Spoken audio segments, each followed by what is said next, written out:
I'm back with a new story and welcome back to my channel. How is the body doing today? I hope you are doing great. If you are new to my channel, I'm Vera, but you can call me V, and I share amazing stories.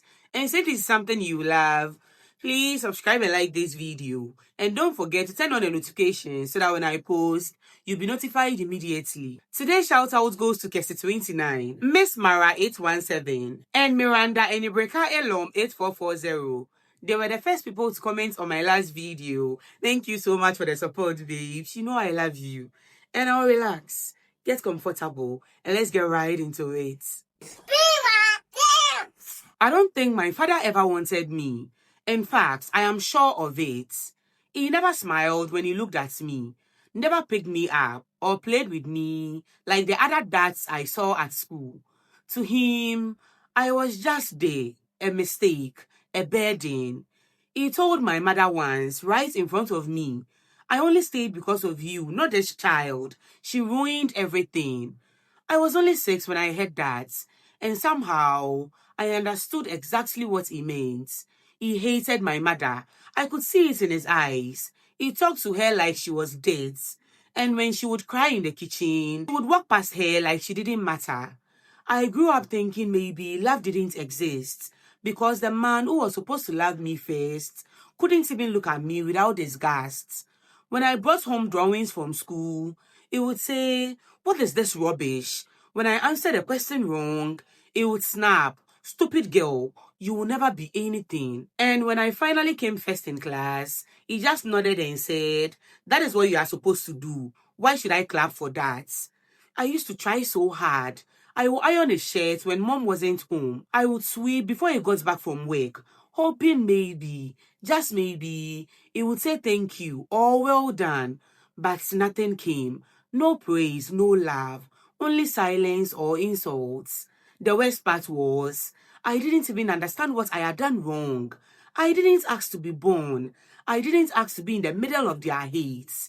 Then one Saturday morning, everything changed. I was 10. I came downstairs and saw his bags packed. My mom was on the floor, begging him not to go. He looked her in the eye and said, "I have wasted enough of my life. I am done pretending." Then he turned to me. His exact words, "Maybe when you grow up, you will understand how much damage you caused." And then he left. No hug, no goodbye, no looking back. I stood there, frozen. I didn't cry at first. I just stared at the door, waiting for it to open again. But it never did. When my father left, it felt like our whole world collapsed. At first, I thought things might get better without him shouting all the time. But I was wrong. So wrong. My mom tried her best, but we had nothing. No savings, no help or peace. The house got quieter and colder. Some nights we didn't even have lights. Some days we didn't eat. She got sick from working too much. And when she wasn't working, she was crying. Always crying, but never in front of me. She would wait until she thought I was asleep. I saw it all. When I turned 15, I dropped out of school. Not because I wanted to, but because I had to. We couldn't afford fees, and she needed help. So I started selling oranges on the streets. Sometimes I sold pure water under the hot sun in traffic. And every single day, I heard his voice in my head, "You will never be anything." When I would trip and fall with a tray on my head, people would laugh. But inside, I was crying, not because of the fall, but because my own father's words were haunting me more than their laughter.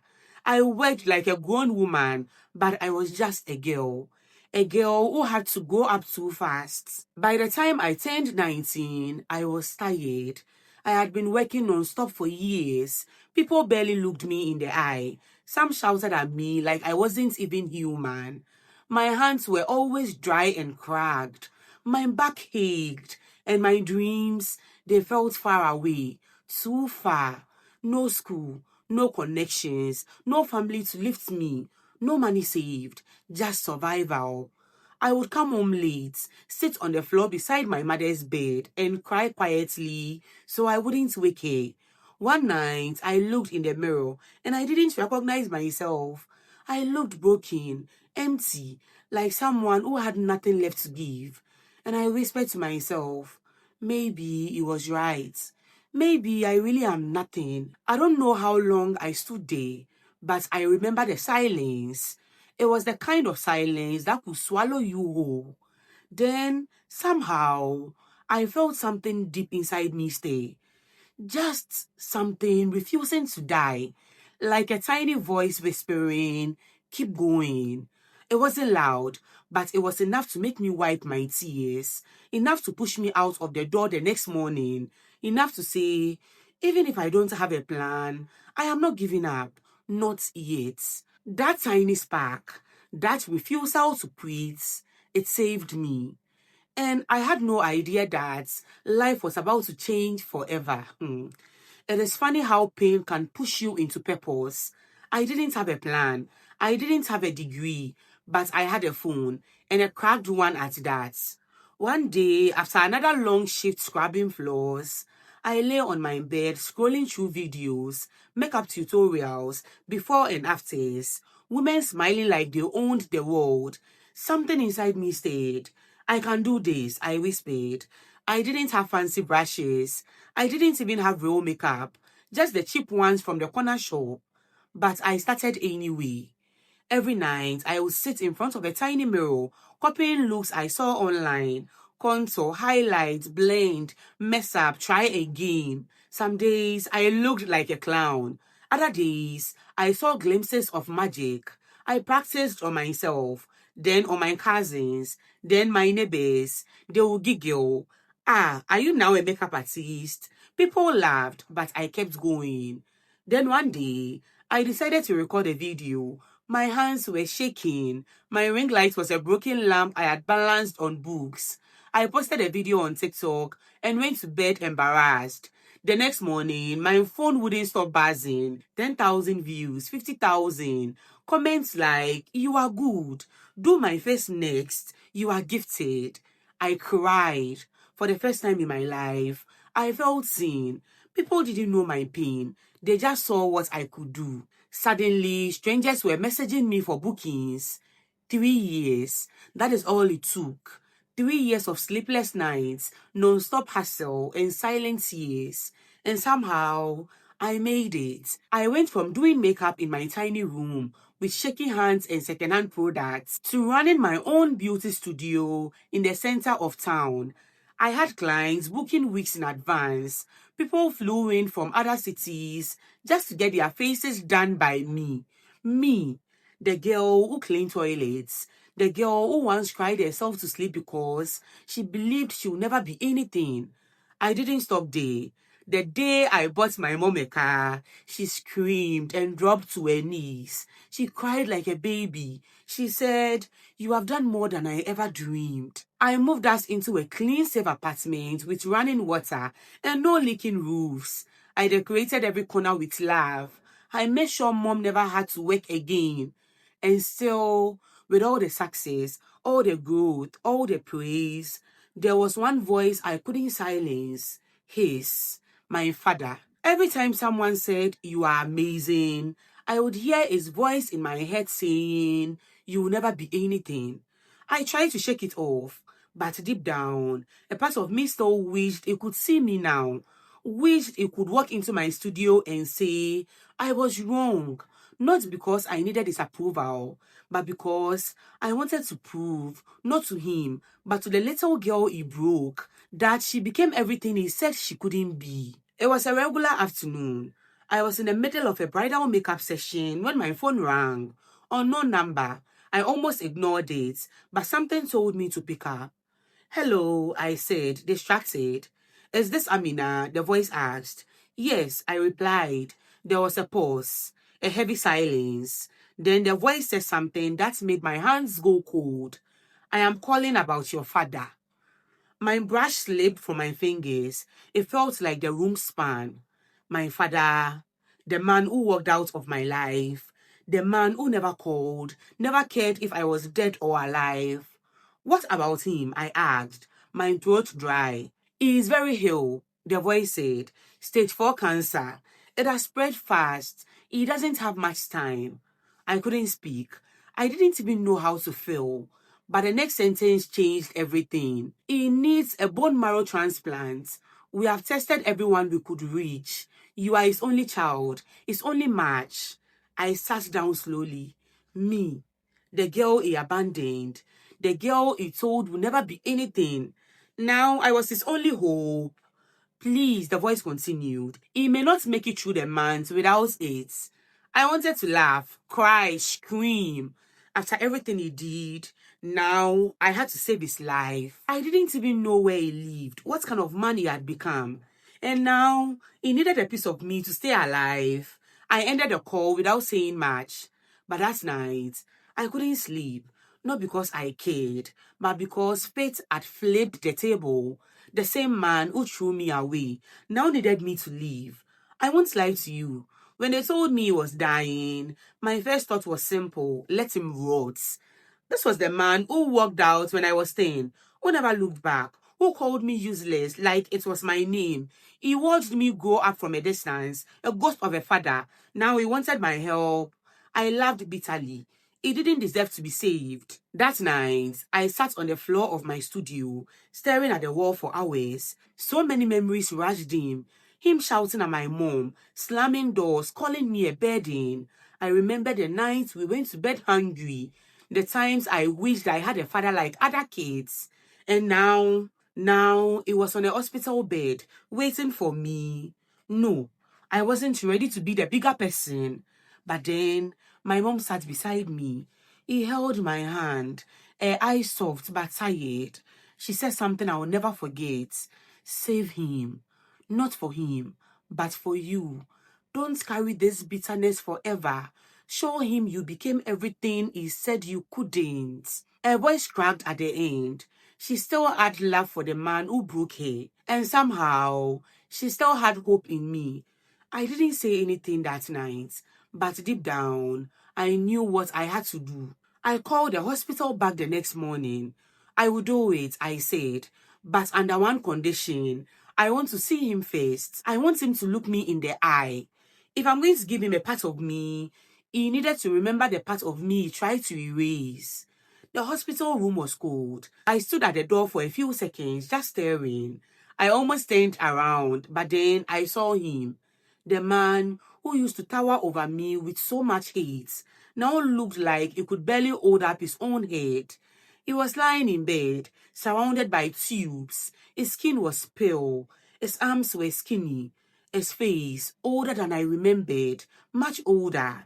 For a moment, I felt nothing. Not anger, not sadness, just emptiness. He looked up slowly when the nurse said, "You have a visitor." His eyes squinted, like he was trying to figure out who I was. Then he said, "Amina." I nodded once. He blinked a few times, like he couldn't believe what he was seeing. Then he cried. Tears rolled down his cheeks. But me, I didn't cry. I just stood there and watched. He whispered, You, you became something. That sentence almost made me laugh. Something. I wanted to scream. I wanted to say, yes, I became something without you, without your love, without your help, without your stupid approval. But I didn't say a word. I just sat down beside him, quiet, calm, and full of memories he had forgotten. He reached for my hand, and I let him. But in my mind, I thought, you don't deserve this hand. You don't deserve this help. But I will give it anyway because I deserve peace. And right there, in that hospital room, I realized something painful but true. He would never be the father I needed, but I had already become the daughter he never deserved. There was a long pause before he spoke. Then he said, I was angry at the world, at life, at myself. He looked down at his hands, shaking slightly. Hands that once pointed at me and called me useless, now too tired to even hold a cup. I didn't know how to laugh, he continued. I didn't know how to be a father, so I ran. My eyes burned, not from tears, but from everything I had buried for years. He went on. I hated myself for walking away, but I hated you more because you reminded me of her. My mother, the woman he left, the woman who cried herself to sleep while working 2 jobs just to feed me. He looked up at me, tears in his eyes. I saw your videos, he said. I saw your name, your work. He smiled weakly. You made something beautiful out of nothing. And I'm proud of you, Amina. I stared at him for a long time. Then I said the words I had waited my whole life to say. It is too late. Because it was. No apology could give me back my childhood. No tears could erase the nights I cried myself to sleep, thinking I wasn't enough. No words could fix the damage. But even after everything, even with that broken history between us, I still signed the donor papers. Not because he deserved it, but because I did. I deserved to do the right thing. I deserved to walk away knowing I never became like him. And maybe, deep down, I still wanted to prove him wrong one last time. He said I will never be anything. Now, I was the only one keeping him alive. The transplant surgery was harder than I expected. I thought I would just walk in, donate what he needed, and be done. But it hurts. More than anything, it hurts. The pain in my back made it hard to stand for days. I couldn't sleep. I couldn't wake. I felt like something had been ripped out of me, and maybe it had. Not just my bone marrow, but pieces of myself I didn't know I still had. Anger, sadness, regret. I hated what my body felt like after. Weak, tired, used. But what I hated even more was that I still cared. After everything he had done, after the years of silence, the insults, the abandonment, I still showed up. I visited him every day, sat by his bedside, brought him fruits he barely touched, watched him sleep, watched him wake up, and thanked the nurses, but never me. Why did I go? I don't even know. Maybe I wanted him to look at me and finally see me. See the little girl he left behind. See the woman I fought to become. See me. Not as a mistake, but as a miracle. But he never said much. Just looked at me sometimes with those sad eyes. And I would sit there, broken inside, wondering, why did I have to be the one to save him? Why is it always the ones who were hurt the most who end up doing the saving? It felt strange at first. He started calling me my daughter, not that girl or your child, like he used to say when talking to my mom, but my daughter. Like I was something he was proud of. He would smile when I walked into the hospital room. He would introduce me to the nurses like I was a gift. One afternoon, he handed me a letter. His hands shook while I opened it. It was short, but it broke me. He said he was sorry, that he hated himself for what he did to me, that he didn't know how to be a father, but wished he had tried, that watching me from afar made him realize how badly he failed. He ended the letter by saying, if I leave this world, at least I know one good thing came out of my life. You. I cried in the hospital bathroom for almost an hour, not because I forgave him, not because I felt healed, but because I had waited my whole life to hear something like that. Then he told me something else. He said he was leaving me everything, his house, his land, his savings. I just stared at him because I didn't want his money. I didn't want his things. I wanted peace. Peace from the years of pain. Peace from the voice in my head that still whispered, you will never be anything. I wanted to be able to live without that heaviness on my chest. And for the first time, I felt a tiny part of that peace growing, not from what he gave me, but from what I gave myself by surviving. The day he was discharged, he held my hand and said, Amina, I don't deserve your kindness. I didn't answer right away because he was right. He didn't raise me. He didn't love me when I needed it the most. He left a child behind and never looked back. And still, I was here saving him. So I looked him in the eye and said, you don't deserve it, but I gave it anyway. He cried again. And this time, I didn't walk away. I had carried hate in my heart for years. It poisoned my thoughts, my sleep, even my dreams. But standing in front of him, I realized something. Forgiveness wasn't for him. It was for me. It was the only way I could truly be free. So yes, I forgave him, but I will never forget. I will never forget my mother crying herself to sleep. I will never forget the hunger, the insults, the shame. I will never forget dropping out of school to clean houses while other girls wore uniforms. I will never forget the voice in my head, his voice saying I was worthless. But I also won't forget the day I proved him wrong. I won't forget how I turned pain into power, how I built something out of nothing, how I became everything he said I couldn't be. So I looked him in the eye and said, I am glad you are alive, but I didn't do this for you. I did it for me. Then I walked out, and as I stepped outside, I took the deepest breath I had taken in years. No more hate, no more begging to be seen, no more trying to earn love from someone who never had it to give. I was free, and that to me was the real victory. I didn't save him to fix him. I saved him because I survived him. Up until today, he still tries to reach out, still begs me to come visit, still wants to be part of my life. But I don't answer because peace is finally enough. Would you have donated your bone marrow for a man like this? A man who ignored you, a man who left you to suffer like this? Let me hear your thoughts down below. Would you have done what she did? Would you have forgiven him? Babe, I'm so happy things worked out for you. Please don't give up. Sometimes you feel you need someone to make it. You can make it. You've got the power. You can change your life. You don't need anyone. You don't need a degree. Just not giving up is enough. Keep going. Keep going. Your time will come. And now, I mean, you know that this is a judgment-free zone. We listen. We don't judge. So please be kind to her in the comment section. And babe, if you've not subscribed yet, what are you waiting for, eh? Come, subscribe and like this video. And don't forget to turn on the notifications so that when I post, you'll be notified immediately. Thank you so much for watching and see you next time. Okay, I'm done. Bye.